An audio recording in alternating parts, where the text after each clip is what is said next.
What's up, fungal associates? Welcome to Completely Arbortrary. This is the podcast about trees and other related topics. I'm one of your hosts. My name is Alex Crowson. And of course, over there on the green couch, we got Casey Clapp. Hi, Casey. Hi, Alex. How you doing, buddy? I'm all right. That's good. Do you want to tell people? Yeah. Alex, brain don't work. My brain don't work no good no more. My brain don't work no good. No, you have been in a bit of a repair version of yourself over the last week. I've been in hospital, as the Brits say. As the Brits say. You ended up, what, you went to a metal concert? You headbanged? Is that what it was? It's a lot cooler than the actual story, which is I lost consciousness in the bathroom and hit my head.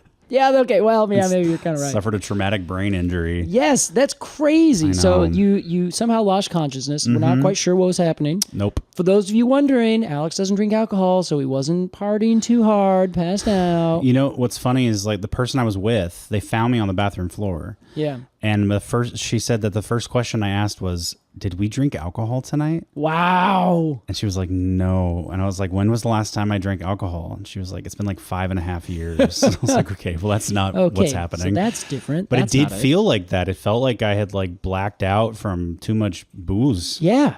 Which is crazy. Yeah, it was bad. So you ended up hitting your head on something. No one's quite sure exactly what you found on the way down. No.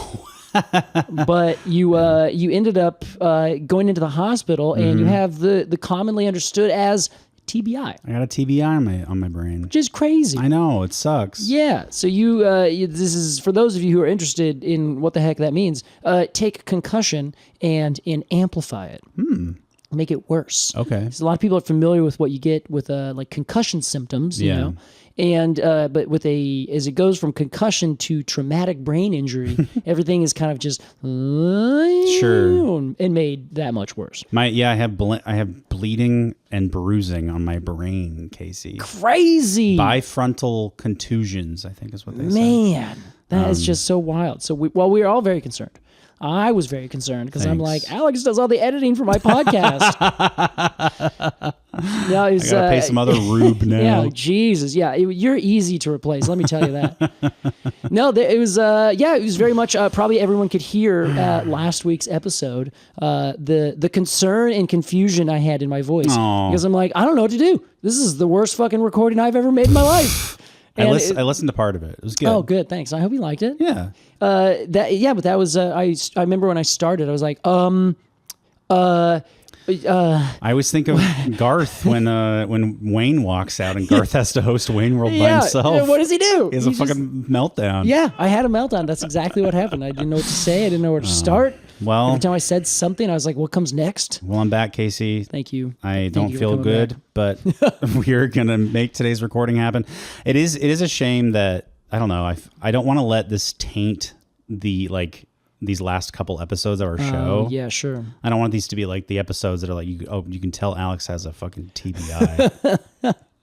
I doubt that will be what happens. Well, Casey, thanks for your patience, and thank you everybody for the nice things that you said about me. Yes, actually, I thought I was dying. I want to shout out one person I talked to who came down for a trivia I did. Well, actually, two people, Garrett and Alyssa. Oh yeah, two longtime fungal associates. I know Garrett and Alyssa. Well, they actually sent you a little gift card that said, "Hey, go get yourself some food, buddy." To one of my favorite restaurants. Yeah, that was so their nice. Their idea specifically, not mine.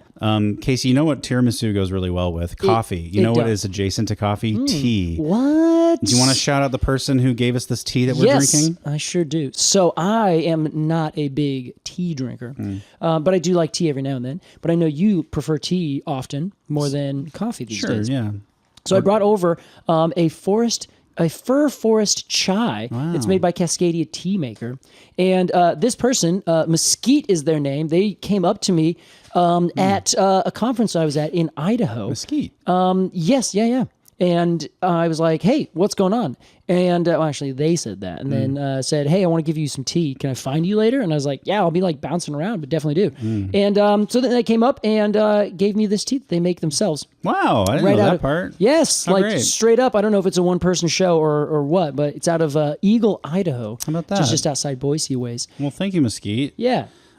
Really just a delicious chai tea. Here's the trick, though. It's made with Douglas fir harvested right there in Idaho. That's right. I wish that I could say that this is a delicious tea.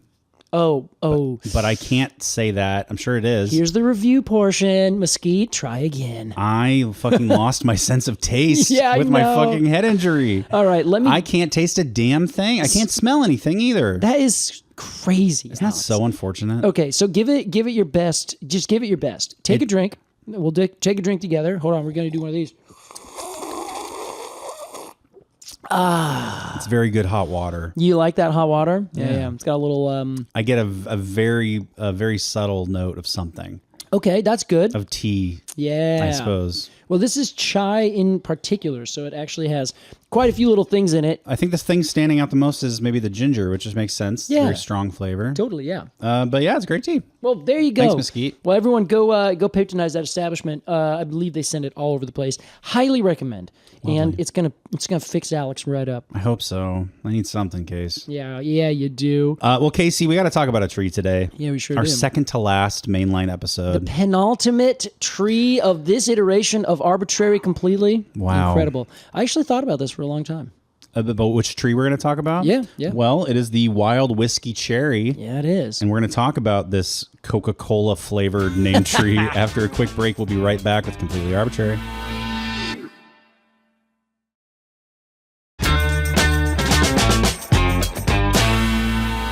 Welcome back to Completely Arbortrary. Today we're talking the wild whiskey cherry tree. Mm-hmm. Casey, let's imagine that you and I are at a place that has trees. Okay. Oh, his head is really gone. Oh, God. He doesn't even know what they're called.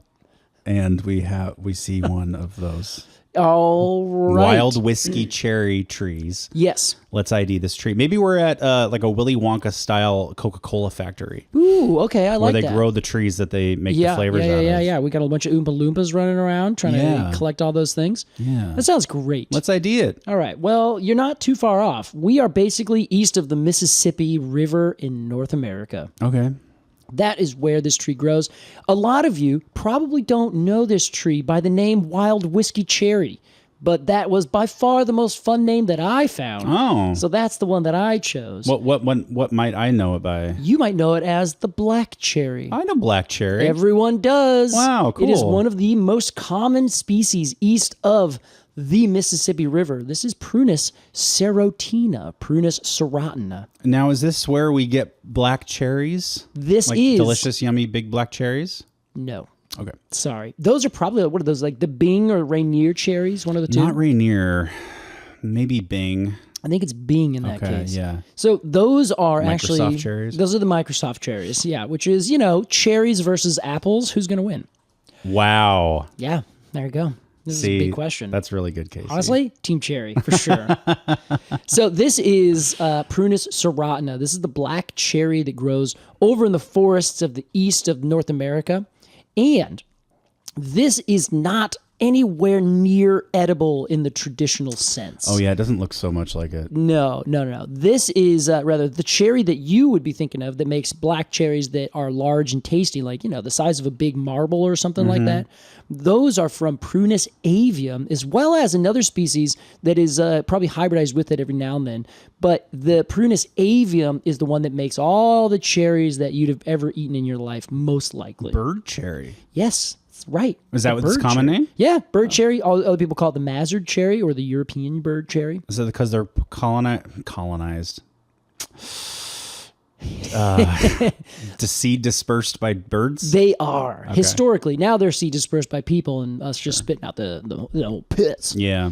Yeah, that's right. Okay. So that is from Europe, and that is one that is all over the place. It's very, very common. Actually, it's probably native initially to like the Turkey area, kind of Anatolia, what we call now what is that? The Near East, I suppose. Okay, yeah. So that is that species. The one we're talking about is native here to North America, and has a bunch of really interesting subspecies. One that grows kind of like down through Georgia and Alabama. Another one that grows in like a plateau in Texas.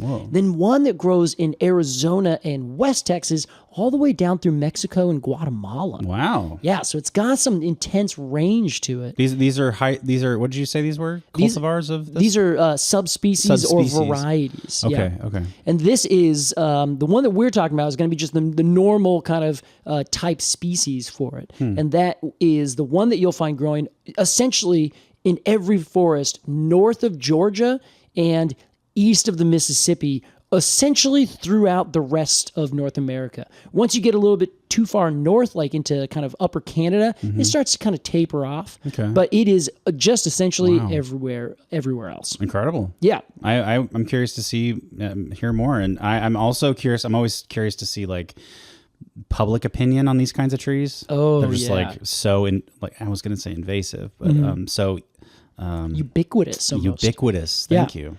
Well, this is actually kind of an interesting, I don't know, it's an interesting question because I kind of get the feeling throughout my travels that people they know it really well. They're ambivalent sometimes, but other times they like it. But I have yet to see someone who like really hates it for any particular reason other than, it's a cherry and it grows now today. It grows kind of like a weed tree. Yeah. So that is kind of the big story that we're going to talk about. But before we do, Alex, I'm going to tell you how to find this if you're walking through an eastern forest. Yeah. So namely, the first thing, you're going to see a tall tree. Well, actually, you know what? No. Let's talk historically. It is the tallest growing, if not then one of the tallest of all the cherries. Oh my gosh. One of the biggest of all the cherries in the entire world. Wow. Yeah. Which I think is freaking cool as hell. That's great. So it generally speaking, if you give it the right conditions, it grows to over 100 feet tall and it has an upright kind of oval habit. So if you imagine a tree that kind of is wide spreading, but way taller than it is wide, kind of looks like a big rounded oval. Most of the time though, it's growing in a forest. So you don't see the whole bottom section of the oval. You just kind of see the topmost bit of it. I'm kind of imagining, popping up. Okay. Yeah. I'm kind of imagining like a beach shape. Yeah, I think that's fair. But on I think probably one or two kind of factors smaller. Okay. Not quite as large and capacious as a beech tree. Gotcha. But yes, overall shape, very similar. So in a forest, it tends to grow tall and skinny, just like any other forest tree, because it is an early succession species. So it'll start growing right after there's some intense disturbance. Then, of course, it starts growing up. Other trees come in and cause a little bit of competition. That competition says if you want to survive, you got to grow north. You got to go up, not north. You just up. I realize I'm talking about like literal locations. I can't just say grow north, go up. Doesn't make sense. So there should be a word for that besides up. Yeah, it has to gain stature. Like 3D north. Yeah, 3D. Yes, yeah. Like there's magnetic north and then there's 3D north. Yeah, 3D north is up. Yeah, okay. I like this. There's 3D south, of course. Yeah, someone's got to coin it. Why not us? Yeah. So after it's grown 3D north, it will start to compete with all these other trees around it and grow these tall, skinny stems. Then once it has like kind of established itself near the top of the canopy, it will then, slowly get larger and larger, but being shade intolerant as an early succession tree, it does not like to be in the shade. It will lose all of its lower limbs. So you can get a forest grown cherry tree that is big enough and tall enough and fast enough at growing that it competes with the maples and the oaks and the lindens, et cetera, et cetera. Cool. So in the forest, it becomes very much a tree in its own right. In the wide open, though, you'll find it really often as kind of this edge tree where it grows just on the edge of the forest. It grows in fields where it's the first thing to start growing in as, of course, an early succession. But being a little cherry tree, birds and animals eat it and then poop it out as what Donald Colrose Petey said, when the birds void it. Then it starts to grow. From their bowels. Exactly, yeah. Let me ask you a question about that. Please. Is it possible for an early succession place, like a forest that is currently experiencing early success, to remain there? And just like now this is just what it is. It's a cherry field.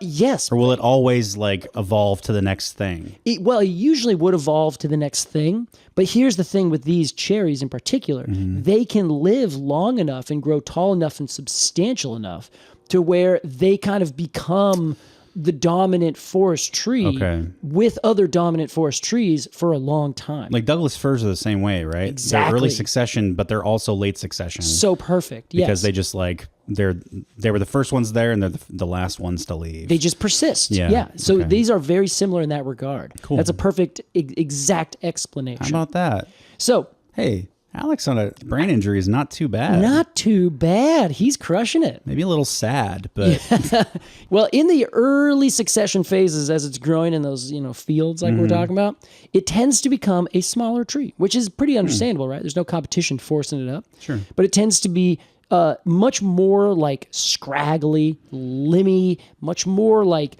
knotty. So the wood itself like has more little things in it. So everyone's like, ooh, let me poking that knot. Why have we never done a naughty list? That's a great question.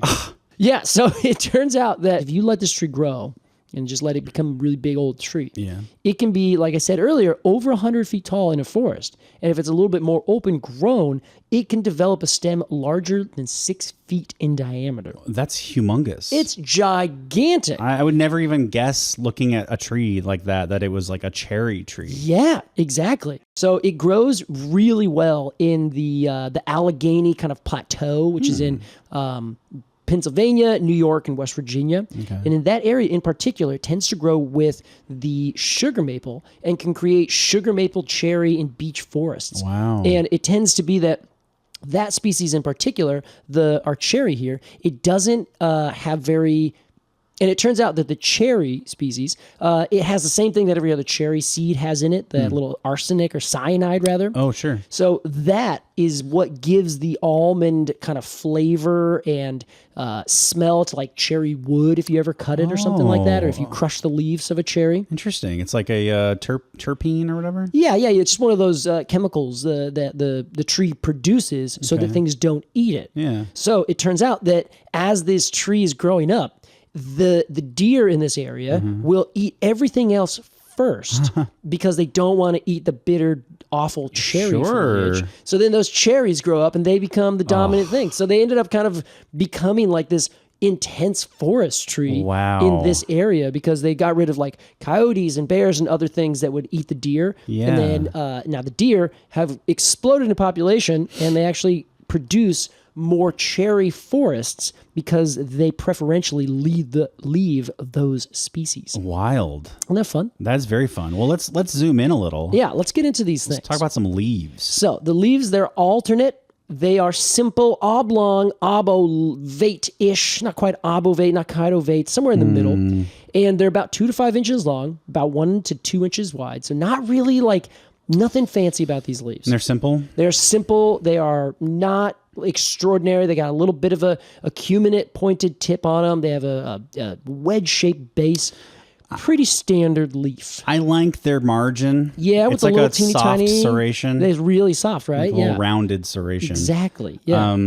I forgot to ask a question earlier. Ooh, okay, go for it. The Latin name is, of course, serotina or serotina. Yes. I know serotinous as in like serotinous cones, like on a cedar that fall apart. That's serotinous, right? No, it's not that they fall apart.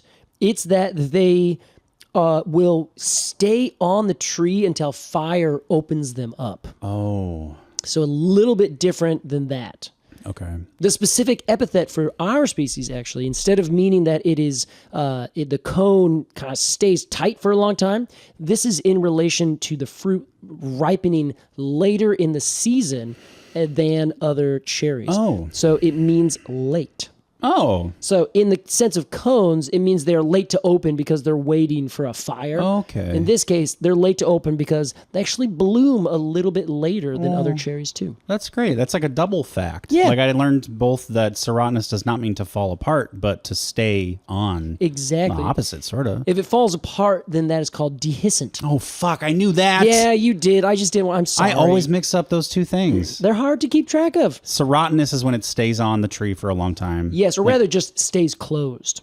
Okay. The cone stays closed. Okay. It tends to be the same thing, though. Dehiscent. If one does one, it does the other. Stupid Alex. God, Alex. Okay, so that's serotinous. That's how this Latin name came to be. Exactly. So it flowers later, which is a great opportunity to just talk about these flowers for a second. Oh, yeah. Turns out that these are the same kind of flowering cherries that you'd ever expect, except they bloom later after the leaves come out. So right now, everyone is certainly in Portland, but most everywhere, probably relatively in the little couple weeks ago or in the next week or so, the Japanese flowering cherries, Prunus X yedoensis, the Yoshino cherry, that is blooming. That's the big one that blooms in the spring times and everything. That's the big famous ones for the Hanami, which is happening right now. Oh, yeah. She went out with my friend Emma, and we took a look. It was great. We had a nice little time. Lovely. A lovely little cherry blossom viewing date.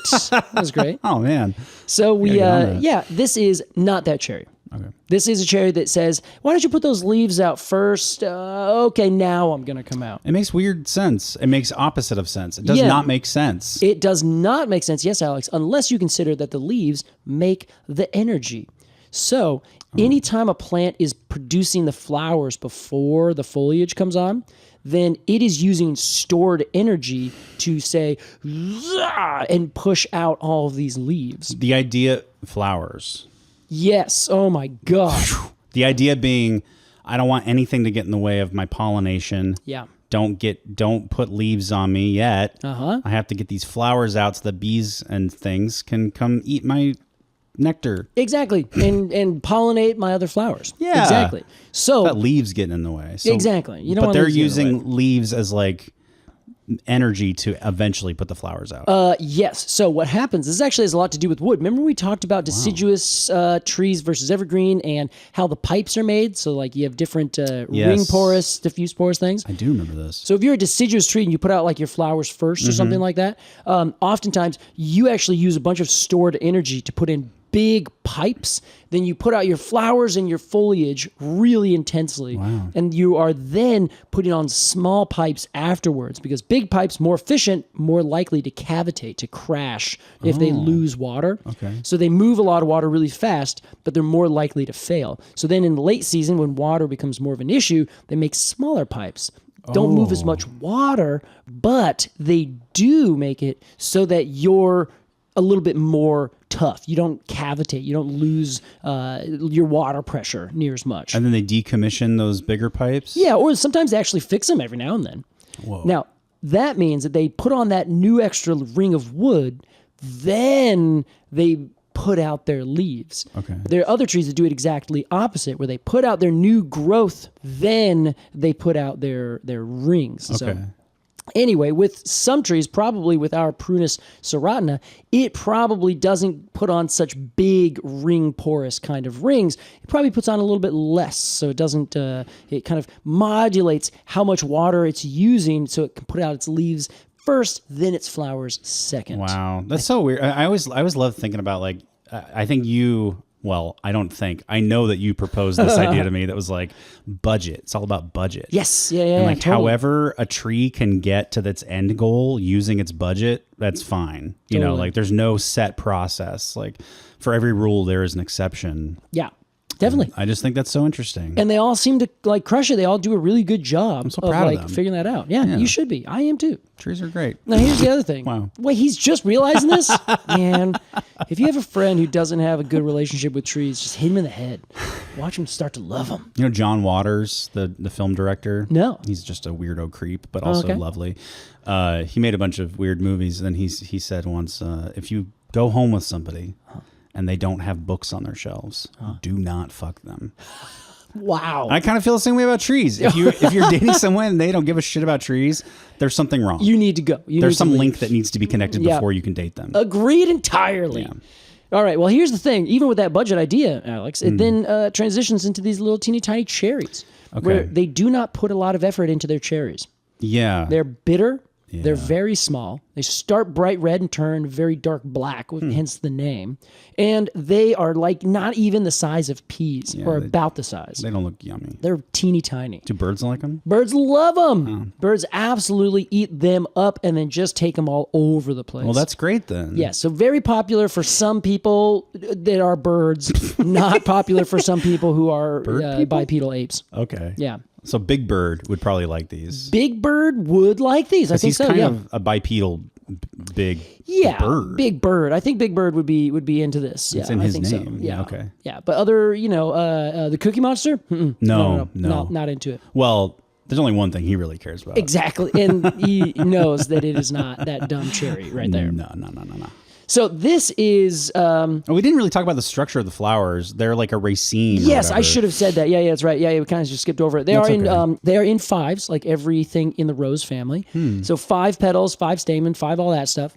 And they grow, you're right, in these long racemes instead of the umbels, which you'd see in like the Yoshino cherry or the bird cherry. Now, this is very similar to Prunus virginiana, the choke cherry. Oh. So they have those long racemes with individual flowers kind of spirally arranged coming off of it. Can I just say something about these flowers? Please. I kind of dislike them a lot. You kind of dislike them a lot. A lot and kind of are contradictory terms, Alex. Which is it? No, I think it works grammatically. Nope, I'm sticking with it. I kind of dislike them a lot. Okay. I could really dislike them a lot. True. I could kind of dislike them a little bit. You understand? I understand. Everything's I will register my displeasure. I just don't think they're beautiful. You don't think they're beautiful? No, they All look right. like trash tree flowers. They look like utility flowers. Hot. I said it here dog. first. Yeah, well, that's fair. They're subtle. They're understatements. Oh, Sure. They're This tree's not into it. That's what everybody's saying nowadays. It's not bad. It's just subtle. Yeah. Okay. Well, this could be both. it's subtle and bad. Okay, I'm fine with that. But let me tell you what isn't subtle nor bad. It's the bark. Oh, Now, this is not what I was expecting. the bark is not the kind of bark that you'd think, cherry bark. Okay. When I think of cherry bark, it's going to have those horizontal lenticels, right? Yeah. This has those, but only as a child. Yes. Through adolescence, its bark starts to rip itself apart. Yeah, it's pretty gruesome looking. It's pretty gruesome, but it's kind of like puberty, Like, yeah, that's pretty gruesome. Where you're growing all this weird stuff. True. It's all patchy. It's not quite like what is happening. You are clearly in transition from adolescence to adulthood. It is a death and a rebirth. It is. It's exactly what it is. Yeah. You are going through your white wizardry, transition. As the tree turns into an older, mature tree with a larger stem, all that kind of stuff, its bark breaks up from the smooth young bark with a horizontal lenticels to a much more platy and furrowed and kind of, ripped up and intensely rough bark. I would describe it as mottled. Okay, I think that's fair. I think that's an okay description. Okay. Now, I particularly like this tree in terms of its bark because you can still see the outermost plates on the outside of this gigantic stem that still have those horizontal lenticels on them. Yeah. So as you're going through and trying to identify these trees, you're like, oh, this is kind of a rough bark tree. Oh, how do I know which one it is? When you look at the kind of outer plates, interestingly, they will probably be almost exactly the same diameter if you add it all up. Because, of course, if you have a cylinder that's 4 inches in circumference in diameter, then you start to build another cylinder inside it. It's going to rip apart, as it expands. And so that outer 4-inch cylinder is now just like pulled apart and widely spaced bits around a 10 or 12 or 16 or 20 inch cylinder. Right. It's now 20 quarter-inch cylinders. Exactly. Yes, or parts of a cylinder. And they're way spread out. Yeah. But you can still see those horizontal lenticels around the outside kind of floating on these outer plates. It's kind of cool. It's really cool. And it kind of is the most, looks more like a birch. But instead of being a light or a kind of bronzish color, it's like a gunmetal gray. Like a really intense, dark pewter kind of gray color. A lot of time, this is interesting to me. A lot of times when we talk about how bark changes from a juvenile tree to when it grows up to a mature tree, the trajectory doesn't really make sense to me. It's like it'll go from kind of platy brown to bigger plates, I guess, of a different color brown. I'm like, well, okay, I don't see like the anamorphs Yes, I see. Yeah, what I mean? I definitely do. But they have a great picture on landscapeplants.oregonstate.edu of the sort of like 3 sort of like chapters of this bark's life. Totally. And you can totally see the transition. It's really beautiful. I love it because of that. And you can see the young bark in the old bark. You can. You know? Now, here's the thing about this tree is that you used to find these big, old, gigantic examples of it for just everywhere. Like it was in every forest across the entire eastern United States, which is essentially the main part of the range where this tree grows, other than those small sections kind of tucked away. Down in Mexico, it doesn't get near as big. Down in the southwest United States, it doesn't get near as tall. So it's really kind of over in the eastern deciduous forests is where it really says, I'm going to become the biggest and the best. Now, specifically in that Pennsylvania, West Virginia, New York, kind of Allegheny Plateau area. Okay, yeah. So it used to be, isn't that fun? I just think it's one of my favorite things. What is that? Northern Florida, where the Toria grows. What is that? Oh, the Apalachicola. The Apalachicola. Yeah. That's So another great. one of those. I'm like, who came up with that? That's great. Seriously, our names. We really got to go back to those tribes and say, hey, what other names for stuff do you have? I want to use those. Yeah, truly. So, that makes sense. In the history of this tree, and of the Europeans that came over, they basically found a tree that they were like, this is the best tree ever. Oh God, that's a bad sign. Exactly. It's also a bad sign for another reason, that being this poor little tree was growing on the best farmland. Oh. So, this is a tree that I described as, it used to be cool. And now it's cool in a different way, but kind of for the same reason. Interesting. So here's the sitch. What a great setup to a story. Yes. Wow, what a great episode. This is going to be the best episode. So what happened is we, of course, knew about cherries, we being Europeans. So as the Europeans came over, they're like, wow, look at this beautiful cherry. This thing is huge. This is the biggest cherry in the world, probably, my assessment. And so they would cut it down, and then they would plow the fields, and they would plant their own things. But then they would have this gorgeous wood to deal with, and they would cut it, they would plane it, they would mill it into these planks that they would use. And a lot of it sounds like, too. They had a lot because it was just, it grew everywhere. It grows as an early succession tree. Yeah. It grows big, it competes with the rest of the forest, and it lasts for a really long time. Damn. So its ecological role allowed it to not only be just like this kind of side character to a forest, it grew and said, I am the forest. As that happened, people said, hey, that's the forest. Scary native peoples live in there. And my religion says that we need to go out and conquer. And I also grow food from the ground that needs no trees above it. So they would come over and cut everything down. But this species in particular has wood that has another amazing characteristic, or a few amazing characteristics, that made it like so highly sought after that the cutting down of these trees wasn't just, let's just go cut it down because, well, I'm just going to, I got to plant some potatoes. Got to make room. They ended up cutting it down because the trees grew tall. They grew straight, shade tolerant. They lost all the lower branches and twigs, so they would put on perfect rings of growth with no knots in it at all. Good lumber trees. Great lumber. So they would cut these trees down, they would mill it, and then you would get this like beautiful, perfect, straight grained, easily worked wood that when you first cut it down, it's kind of like a pinkish hue to it. Whoa. The sapwood's like a nice little yellow color. Wow. As soon as you get into the heartwood, gorgeous, beautiful pinkish. Wow. But like pinkish brown, like you would look at it and be like, it's wood. Okay. Whatever. Then you would apply a little bit of a stain. Oh, wow. And when you apply that stain, check this out, baby.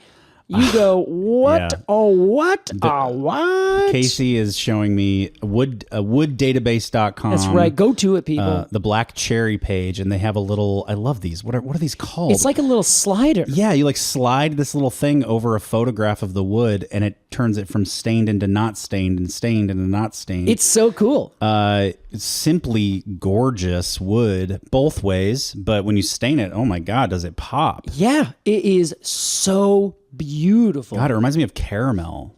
Yes, that's totally reasonable. Flowing caramel. And so this wood ends up taking stain really well. It does not move or alter if you put it in like a spot and like let it sit there. So if you kiln dry it, it does not expand. It doesn't contract. Once it's got its form and it is lost enough of its moisture, that's it. Why? Botanically, what's going on? Botanically, it's just the nature of the wood. Yeah. Where some wood has fibers that are in certain tension, where they have a certain amount of water in it, or they're a certain length or something like that. Okay. Like a lot of different little properties. In fact, eucalyptus is famous for Eucalyptus globulus, I think very specifically, the Tasmanian blue gum. Whoa. Others are invasive down in California, and like in LA, there are these giant, huge eucalyptus trees. They are huge problems, so they cut them down. They're like, what are we going to do with all this like massive wood? And most people just throw them away. They literally burn it. They get rid of it because like this is a useless wood. Oh my God. Angel, I think it's called Angel hardwood. It's like a reuse modern urban hardwoods down in LA. They take the wood and they dry it in a particular way where it doesn't like twist and warp and check, which is just getting like little cracks in it. Sure, that's a thing you have to think about when you woodwork from raw wood, right? Yes, it's like how it's going to dry. Precisely. Okay. So this wood, once you dry it, then it just stays there. Basically becomes inert. Cool. So then if you dry it, mill it, you now got this perfect piece of wood that famously has been used in all sorts of like very particular circumstances back in the early 1800s when we still used wood. Sorry, the early 1900s. Wow. When we still use wood more than we use plastic. Because now plastic is pretty much the thing that we use if we need something that we can design in any shape that we want. I see. That doesn't move and doesn't rot. change shapes. It doesn't rot. So you just like set it into where it has to be and then boom, you're done. Shame. Metal does the same thing, but it's very expensive. Plastic's really cheap. Wood was right in the middle, and cherry wood in particular was one of the highest, like the most expensive hardwoods that you could get from temperate North America. Wow. It was like second only to the black walnut. I had no idea. Yeah. This is because it had perfect grain. As soon as you cut it and milled it and left it alone, it would be a perfect shape. And then if you let it sit in the sunshine for long enough, the wood will turn like this gorgeous like cherry wood color. Oh. It literally, it's like when you say, oh, it's like chestnut brown, it's cherry red, that kind of thing. Yeah. That's what happened to this wood. It's like sun cured. Exactly. Wow. So let it sun cure. It gets a little bit darker. Put a little bit of a stain on it, and the stain is just like, oh, I'm sorry. Oh, it just absolutely made the thing glow. You ever watch The Joy of Painting? Yes, with Mr. Robert Ross. Yeah, I've seen a couple of them. I feel like he had a thing he did at the very end. That he like put some sort of like lacquer or something on top of the painting. Yeah, probably. I don't know. One of his older paintings or something that had already dried. Yeah. And it was like, oh, there's the painting. It's like this last step. It was like, and now it looks like the thing you think it's going to look like. Gotcha. I would, yes. I wonder if it is some kind of finish that he puts on. Yeah. I wonder if that's kind of what stain is, I guess. It's like it really brings it all home. It does. It really sells it. And in particular, there is something. So half the reason that I even thought about doing this tree is that for the last, I don't know, month, I have been diligently like absolutely get out of my face. This is the only thing I'm doing for the rest of my life. Yes. Working on building my little truck into an actual like place I can live. Yeah. Casey showed me his diagrams and his etchings, like Leonardo da Vinci before him. Like Leonardo, thank you. I was hoping someone would say that because that's how I felt. That is cool, though. I like that. It is the work of a madman, let me tell you that. Well, they said the same thing about Leonardo They da Vinci. did, and now look at him. He's a Vitruvian man. And we're all riding our little personal wooden helicopters around. And now we are.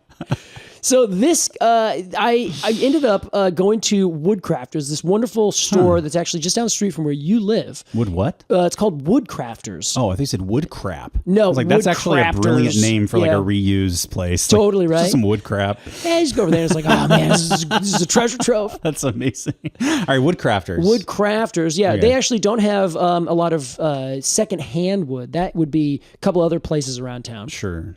But in particular, Woodcrafters is a place for woodworkers and carpenters who need not just the same normal sizes and kinds of and grades of wood that you get from a Home Depot or a similar kind of shop. You can also go to one in town, my other favorite local shop called Mr. Plywood. Oh. Love them to death. Cool. Mr. Plywood, our local plywood manufacturer, they got all sorts of sizes of different things, but they're geared more towards the kind of contractor. Sure, yeah. This company... This doesn't need to be beautiful. It's inside a wall. Exactly. Like it just needs to work, but maybe I'm building a deck, so I need it to be, cedar instead of pine. Sure. Something like that. Okay. And they have all different sizes and shapes and everything. Woodcrafters has all different sizes and shapes of almost everything, but of like hundreds of different species of wood. Cool. Like down to the crazy, tropical hardwoods that you can find. Brazil wood? You have Brazil wood. They have rosewood. They have teak. They have koa. They have everything you could ever want. Can you go in there and request something specific? Like I need a 3-inch dowel of rosewood? Yes. Probably. I gotta get my ass over there. Yeah, they may not give you a 3-inch dowel, but they can say, we will sell you this wood and you can turn that into a dowel. I don't know if they have the ability, but they might. Yeah. But they gotta have a saw on hand. Oh, yeah, but dowels, you need more than a saw, sir. I'm sorry. I don't know how anything works. Yeah, I know what they do? It's a peeler. Oh, okay. Yeah. Do you know how spins plywood it really is made? fast, and then you kind of... No, that's a lathe is what you're thinking of. That's like what Justin Davies uses, right? Yeah. So that's a lathe. Okay. There's a thing called a peeler. A lathe takes material off, but you can't use that. It basically becomes sawdust. Oh, yeah, sure. A lathe does that. A peeler puts a piece of wood between two things, just like a lathe, but a whole tree. And then it has a very long, skinny blade, the entire length, and it pushes that blade down, and it literally peels the tree layer by layer by layer by layer as it spins. Like an apple peeler. Exactly. And they turn that into plywood. That's fucking crazy. That's what plywood is. I thought plywood was like a composite wood. It is exactly that, Alex. But what they do is they take each one of these little layers, maybe it's an 1/8 of an inch thick little peeled layer of wood. Yeah. And then they put one north-south and the other east-west kind of thing. Oh, wow. So then plywood basically has alternating layers of wood. It's insanely strong. Exactly, which makes it strong in every direction also. And flexible. Exactly. Plywood's kind of awesome. That is what we call, if you make it like a couple inches thick, we call that mass timber or cross-laminated timber. Wow. And we build houses. We build entire structures out of it. Multiple here in Portland. It's like, it should be the next big thing, honestly. Cool. So anyway, that's how you make a dowel. Once you get to the very middle of that tree, stop pushing in your peeler. Yeah. And now you have a perfectly circular dowel of wood. Oh, how about that? That's good, like every part of the buffalo type stuff. Yes, like, exactly. Don't just throw that piece away. That's dowels. Yeah, and then often they can use sawdust and other things to help run the mills. Some old mills are running off their own electricity made from the sawdust that they create using the wood. That's cool. Yeah. So anyway, we're not even talking about that. Well, we kind of are. I mean, we literally are. Yeah. Whether we should be or not. Yeah, whether we should be or not, here we are. So this little shop, I was going to, and I was looking, and I was like, okay, I'm going to build this thing. I got all this plywood that I'm making it with, but this looks like hell. I want to put something kind of nicer if I can. And I ended up running into the cheapest of the nice woods, which I was kind of surprised, is a bunch of cherry. Okay. So I was piqued, and I was like, oh, Casey, maybe you should just use some cherry. And it ended up being that the cherry was the cheapest in the right sizes and shapes that I needed. Oh my gosh. So I ended up like looking around, finding that it consistently is like available in the sizes and shapes that I needed. Amazing. So my entire truck is going to be like basically all the inside things. Wow. Made of fucking cherry wood. You got to take this and run with it and make it like a little 70s basement vibe in there. Gotta get some shag carpet Come on, everywhere. yeah. Yeah, welcome to the Ron cherry, Burgundy's the truck. cherry wood traveler. I don't know. The cherry wood traveler. Yeah, there we go. Sure. The cherry wagon. Yeah, the cherry wagon. I was like so stunned. That's sick. Because I was just looking like, okay, what's the cheapest I can get? And it was still like, pretty expensive. I've spent at least $200 or $300 there. Sure. On other things too. But at the end of the day, this wood stands up to what everyone is saying. I have stained it. I'm going to hopefully today, actually, this very day, do some installation and actually put all these things together. Have you cut it all, or is that part of the installation? I have. I've cut it all. I have sanded it. I have shaped it. I have stained it now to make it look really nice and make it waterproof, because inevitably I will leave my window open and water will get in on it. Sure, yeah. Or I will spill a drink and it's just going to happen. Okay, yeah. So I have stained it a little bit to make it look really nice. Yeah. And I am very excited. Wow. How exciting. I ended up looking into it after that because I was like, man, I wonder what cherry this is. And I was like, I know what cherry this is. There's only one cherry that grows at this commercial level. Sure, yeah. And so I ended up taking a closer look at it and was like, you know what? This would be kind of a fun topic because, Alex, remember that this tree used to be wildly popular and as expensive as black walnut is. Yeah, yeah. It was the number one tree because it was as beautiful once you did all this staining and working. Yeah. And once you worked it, it was good to go. We Saruman'd them. Yeah, exactly. Yeah.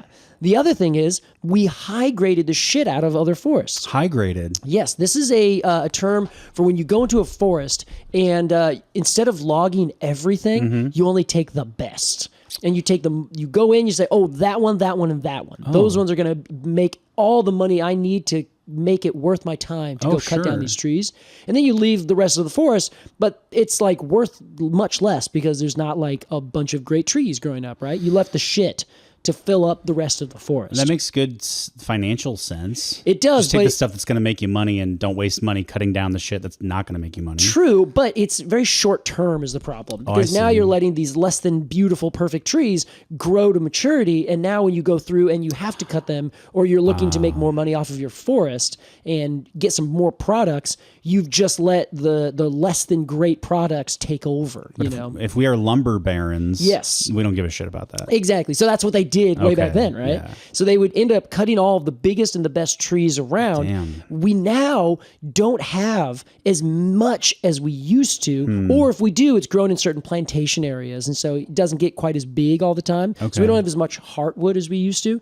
But now I'm kind of surprised it's still the cheaper option compared to like a bunch of other woods like the oaks and many other species that you can find in the eastern United States. Really? This actually out here, it's the cheapest wood. That's half the reason I bought it, because I'm like, okay, this is the cheapest of the nice options. This is going to the liquor store, looking at the top shelf and the bottom shelf and going to the second to bottom shelf. Sure. At least that's how I felt, other than like, your standard pine or spruce or hemlock or something like that, which I didn't want. I wanted a hardwood. When they say like buy the worst house on the best block. Yes. Okay, there you go. Yeah, that's what I did. This cherry wood. Yeah, that's the cherry traveler. So I was kind of surprised. So when I'm doing my research, basically it used to be one of the top. Like it was so beautiful that people would do certain things to it to turn it essentially into like a mahogany or a rosewood kind of thing with certain stains. What does this mean? This means that they would just like stain it and sand it and stain it and make it look like a fancier, more expensive wood. Okay. But it would also have all these really great things. We use it for gun stocks. We used it in the book that I have right here by Donald Coltrose Petey, known as The Natural History of North American Trees. Great. Which is funny because he doesn't really talk about the natural history of these trees. He talks about how they're used often. And in this case, he says, the greatest use of cherry at present time is for showcases, counters, and bars, closely followed by weighing apparatus on account of its ability to, quote, stay put under all conditions, never throwing the metal fittings out of alignment. And for the same reason, it almost always is the wood used for spirit levels and is exclusively sought for the backs of electrotypes in the printing office. Wow, I just have no idea what any of that shit I know. means. Yeah, he wrote this in like the 40s, so a little bit of a different time. It sounds like maybe like machines and things that are getting used a lot. Yes, and things that need precision. Okay. That is really where it comes. They don't warp. It doesn't warp and it doesn't change size and it stays exactly the way it should be. Interesting. Yeah, and then he says he would use for scientific and precision instruments and furniture. It would use for things that would have an interior finish like paneling and stuff like that to make stuff look really good. Okay. And then he says, which is funny, he says musical instruments are second to last and the list virtually ends with caskets. Which I was like, perfect place to end.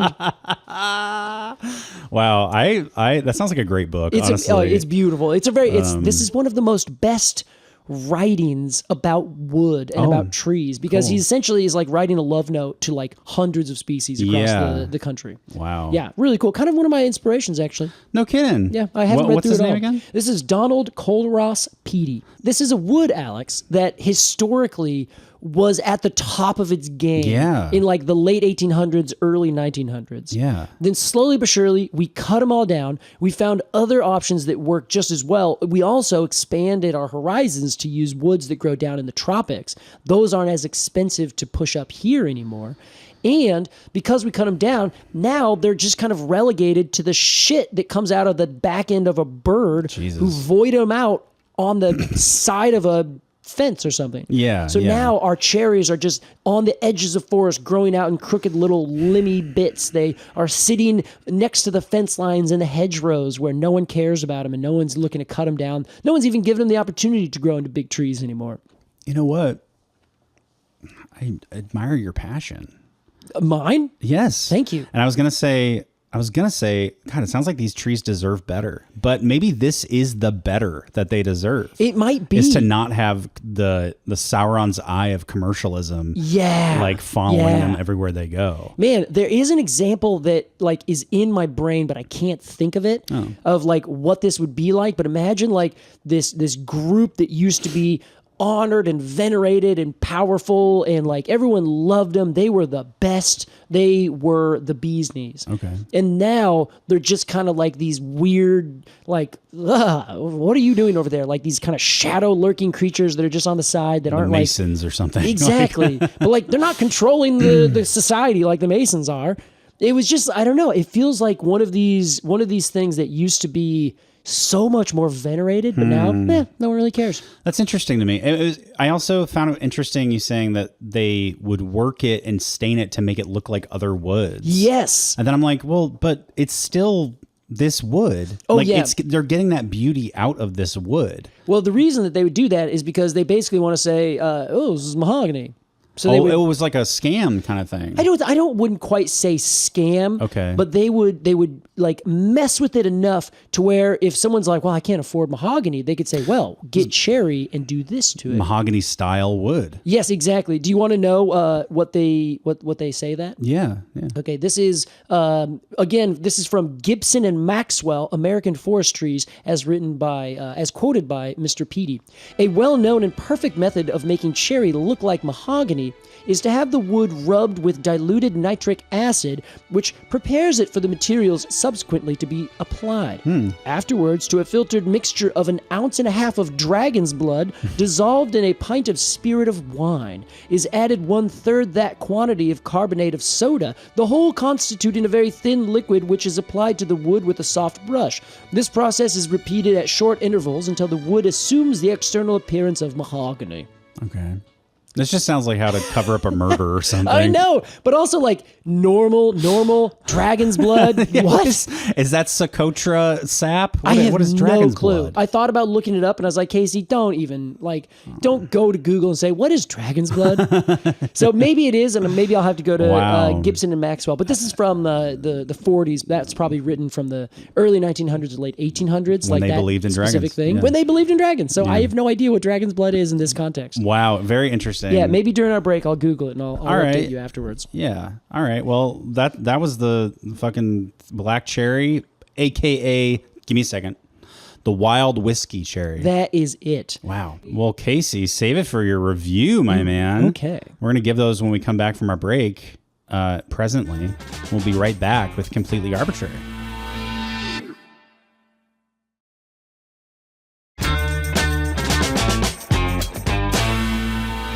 Welcome back to Completely Arbortrary. That was our discussion of the wild whiskey cherry. Oh, wild whiskey cherry. Oh, Alex, you know what? I didn't even tell you why they did that. Did I tell you that they call it wild whiskey? Yeah. They would mix those little black cherries. Mm-hmm. They would take those little guys and they would mix it with, they would like press them to like get the juice out of it. They would mix it with either whiskey sometimes, but more likely brandy or rum to make a little like cordial out of it. Oh, sure. Yeah, so it would be like bitter and spicy, but still have like that sweet cherry flavor. But of course, you're mixing it with whiskey, so it's going to be bitter and all that anyway. True. Yeah. I have a new idea for the naming of your truck. Oh. Call it the WWW. Which is the Wild Whiskey Wagon. The Wild Whiskey Wagon. Yeah, all right, baby. yeah, I like that. It's okay. good. That's just an option. I don't know. It's just one option, let me tell you. Before we get into our review, Casey, did you have a chance to look up what dragon's blood meant in the context of this book? I did, and it turns out I might have just been able to Google it that easy because it is a bright red resin, according to Wikipedia, obtained from different species of a number of distinct plant genera. Calamus, which includes Calamus rotang, croton, Dracena, and Pterocarpus. These all sound like Pokemon. They kind of all do, yeah. So it was a red resin that's been used since ancient times as a varnish, medicine, incense, pigment, and dye. Cool. So that does explain why it would change the color of the wood because it is very bright red. Great. And it does. It's a gorgeous red. Let me see that. Flip that screen around. Let me zoom in. Yeah, what do you think of that? That's nice. Yeah, that's good. That's a good red. Yeah. Good red. What would they call that? Like a pigment? Yes. Yeah. Like in a literal sense, it's like a pigment. Yes, like the physical color that you're like seeing reflected. Yeah. That's beautiful. Well, wonderful. Well, Casey, let's review this Wild Whiskey Cherry. Here's how it works, everybody. We're going to give some final thoughts on this tree, and then each give it a rating of 0 to 10 golden cones of honor. And as our resident expert, Case, we'll begin with you. Well, all right. So, I really like this tree, as I've told you. And the thing that I think I like most about it, in terms of, well, actually, there's three different things. Okay. Ecologically, I like that this tree is a cherry that nobody is focused on because of the goddamn flowers. Everyone wants a cherry blossom tree. This is all about it. I love seeing them this time of year. Every time I drive by a Yoshino cherry, I ride by it, I see it for whatever reason in any way. Yeah. I'm just like, oh, yes, look how gorgeous you are. Like you just pop, you look beautiful. In the springtime that we've had, the winter that we've had, it's been like, not great, but not bad. It's just every spring, whenever the cherries come out, you're just like, nice. I'm getting stoked about the changing of the season. It is a good sign to look out for. It's a great one. The thing that I hate is that that's the only time people pay attention to cherries. It's the only time people pay attention to any tree when it's like showing off. And I'm like, I see. Open your eyes all the time, everyone. Also, open your eyes to the most beautiful trees that are blooming at other times. So you can find a handy chart in Casey's book, The Trees Around You. Oh, you can. At least for Pacific Northwest common neighborhood trees. That's right. In fact, there's 100 of them in that phenology calendar. You'll know every tree growing at any time of year. Your most insane work. I just love that. I love that you also think that's my most insane work. And you know what? It is. So I love that this is a cherry that is people like it because of not cherries and not cherry flowers. It grows as a beautiful forest tree and people dig it. And this is probably one of the very few times that we have focused on the wood product itself. Yes, true. I've actually brought this up to someone recently where I don't remember what we were doing, but I was like, honestly, I focus on all of my stories about the tree as a living thing, not as a product after it's cut down. Totally. This is the one time that I'm like, actually, I'm going to do that because it turns out for one of the very first times I've had a very personal connection with the tree that I'm using. Very timely. Yes. So this species, I think, is cool because of that. It's a cherry that is doing non-cherry stuff in the traditional, quote, cherry pantheon of things. I also like it because it grows like an actual goddamn forest tree. Yeah. This is not a sideshow. This is not a tree that is just like, hey, you know what? I'll do something that if you guys like it. It's a tree that is like, I'm a forest tree. Get out of my way. I will not be pushed around by the rest of you. I will compete. You said a 6.5 foot diameter? Almost 6, just over 6. 6.13 is the measurement that I found, the biggest one. Huge. I'm sure if we go back in time and measure the trees that were cut down, probably over that. Yeah. And I can only be willing to bet that they develop some intense canopies. They've gotta. Sure. Looking huge, complex, big cavities, holes like that. Man, I'm getting I want to go find them. Casey's got the cherry chills. Got the cherry chills, man. The window's also open. Maybe. Yeah, I need to get myself some of this cherry bounce. Oh, whiskey to calm my nerves. Oh, cherry. That's what they call that drink, cherry bounce. I see. And then thirdly, the wood is truly stunning. Yeah. I started this whole project and I'm like, you know what? This is going to be cool. This is going to be whatever. I'm going to make it myself. It's going to be nice. And then when I was like, you know what? Oh, look at this kind of, no one cares about it anymore. Much cheaper than all the other wood, but still has like this beautiful history of being like the most amazing wood for all the most beautiful uses. Wow.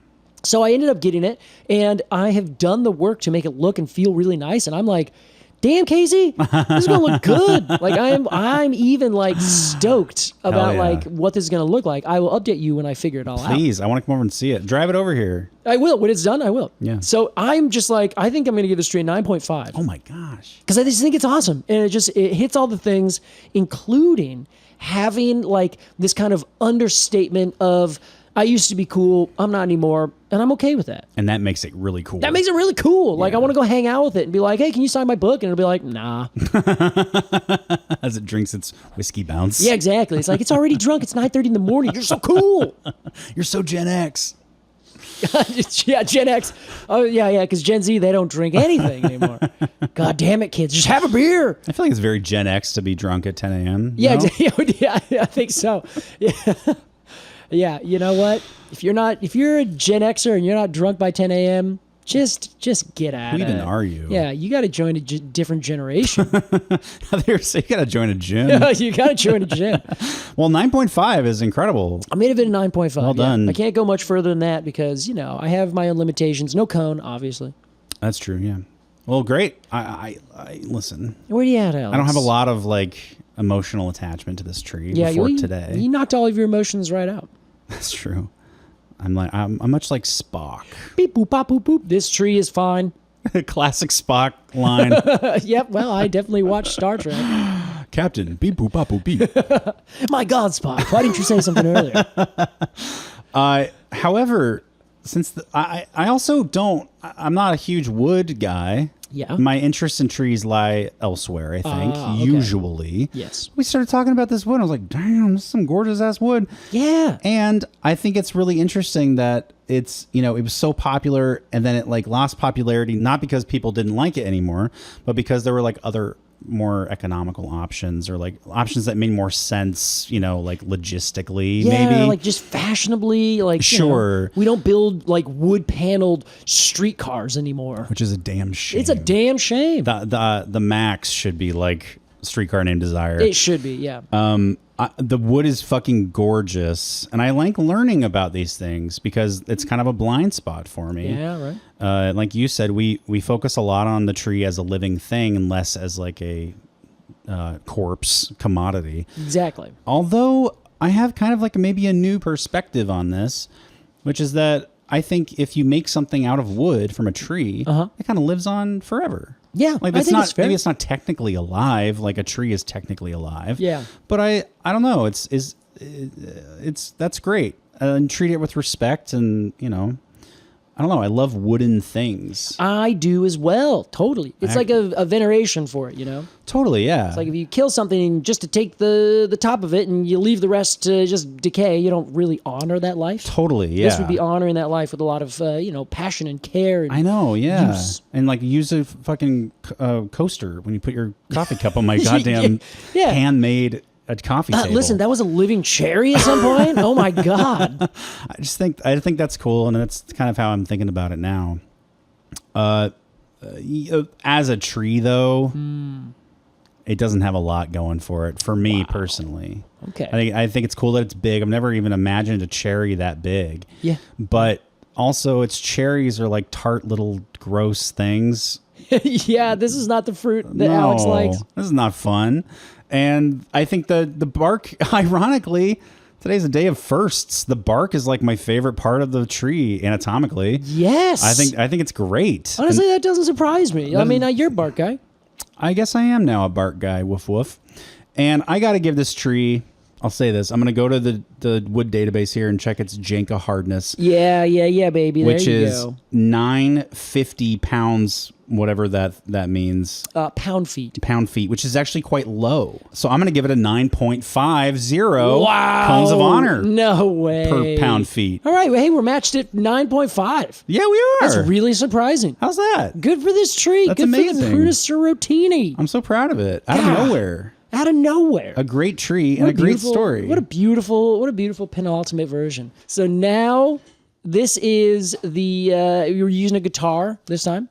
Sorry, Alex, usually you use a different kind of instrument called a vuvuzela. What is that?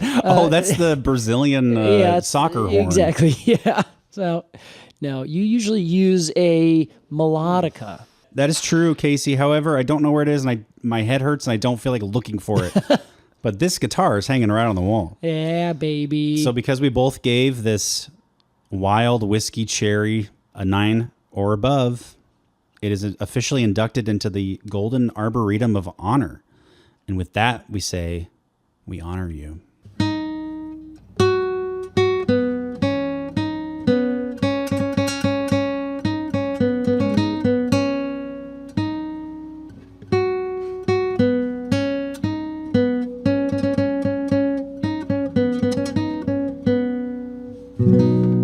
He still got it. We're proud of you, Alex.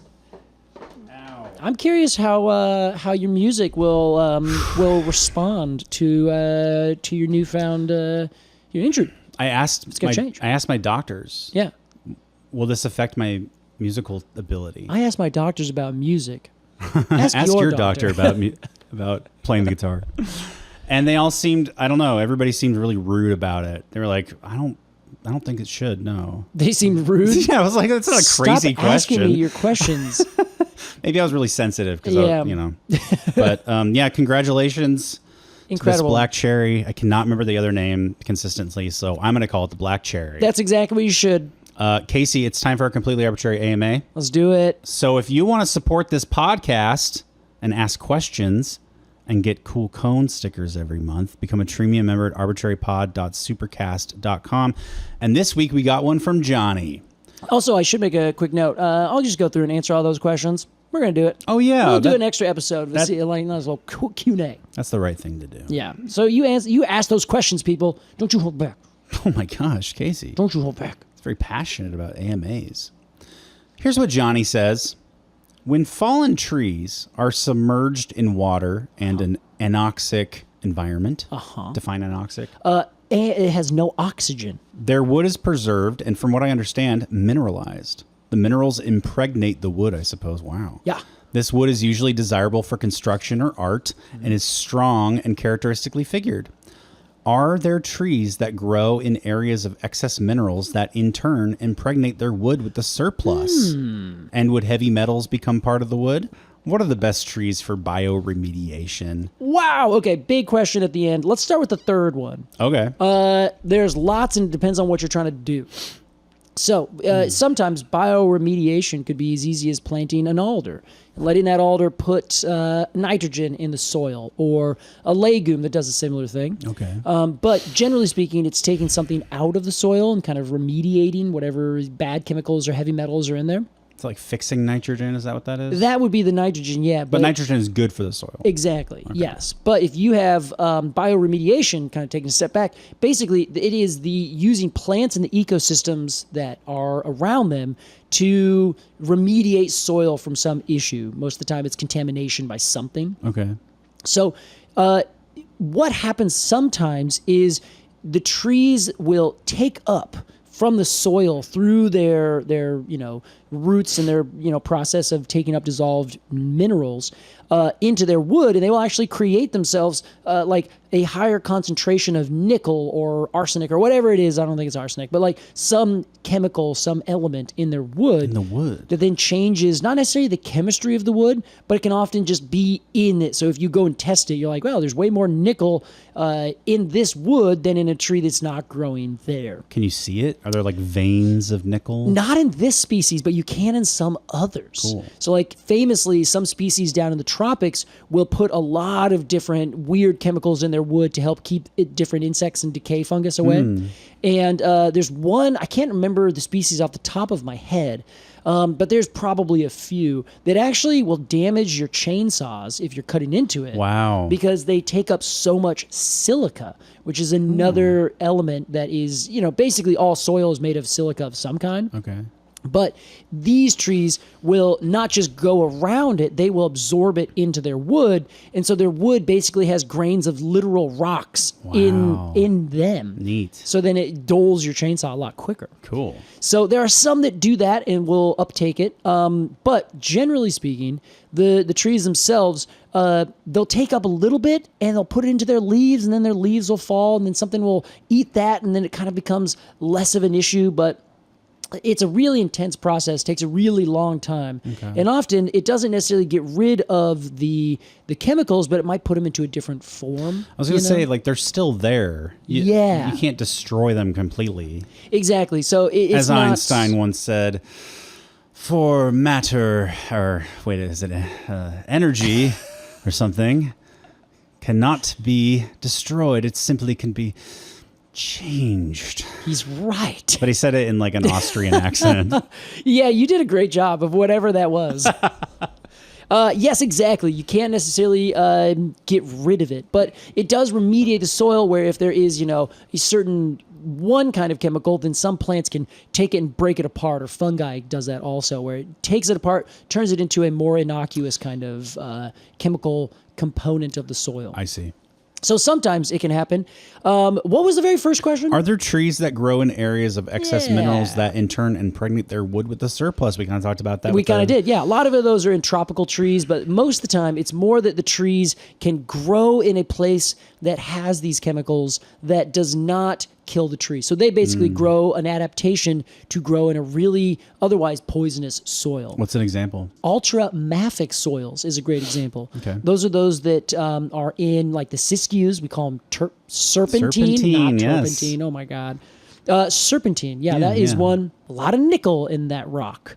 So that is one of those. That's one example. But then anywhere else, depends on what is growing in that area, what the base soils are. When I say growing, I mean like mountains, actually, in this case. So that's, I should be more specific, Alex. But yeah, so whatever your mountains are, those are what create the kinds of soils. Whatever underlying bedrock is around, that's creating the soils, other than the organic matter that comes down. Interesting.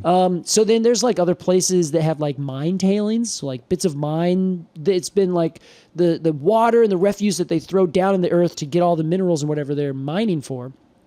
The stuff that's left over that they don't want, they usually throw in a big pile or a big pool, like super wildly poisonous. Like it's some of the most pollution, like pollutant intense areas in the world. Yeah. And like some trees are just like, I'm just going to grow there. Like I heard someone message me about larches, and larches in the east will grow up in these crazy areas in like the Upper Peninsula in Michigan that have been mined to hell, but there's one species of tree that'll grow on it. A lot of times it's the trees that can make their own like nitrogen and other things with the use of their community. Cool. So really depends on the species, depends on the metal, depends on the concentration of the metal, and it depends on a lot of individual things that have to do with the species and what you're trying to accomplish with this phytoremediation. Cool. So it's really fascinating stuff, but in terms of like the wood that is falling underneath water, like they find this in like old logs that have fallen in a blackwater swamp down in the Louisiana or, wherever you're at,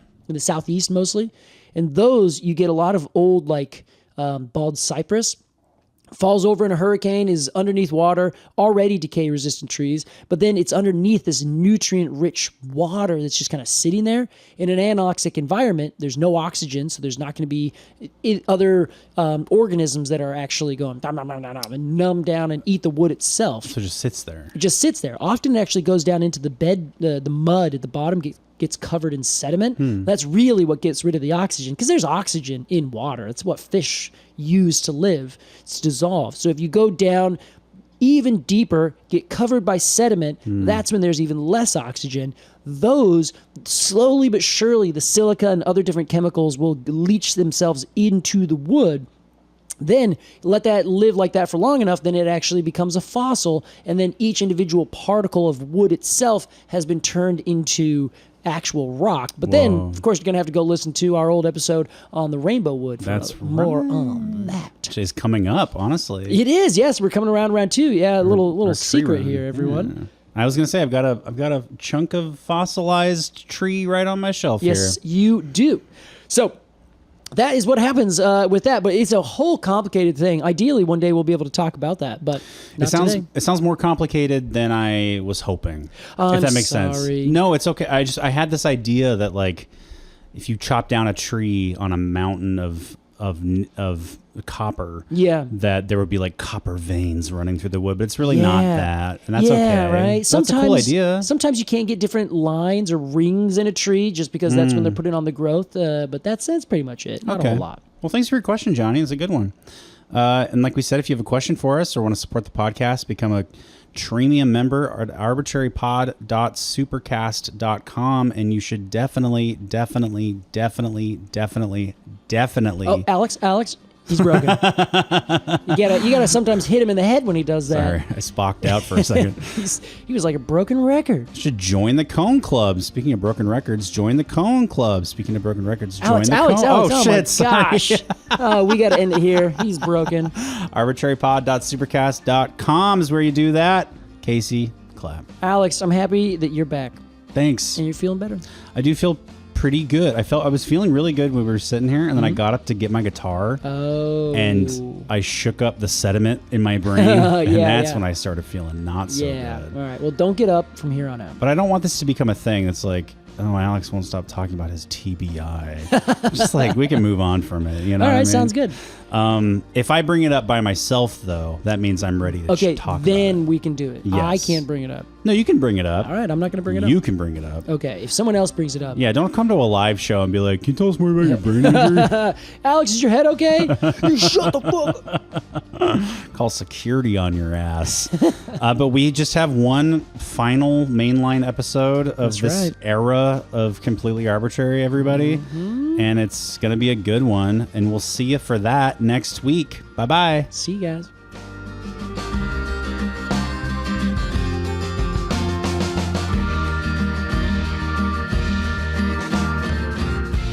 Completely Arbitrary is hosted by Casey Clapp and Alex Crowson. Our music is by Aves and the Mini Vandals, and our artwork is by Jillian Barthold.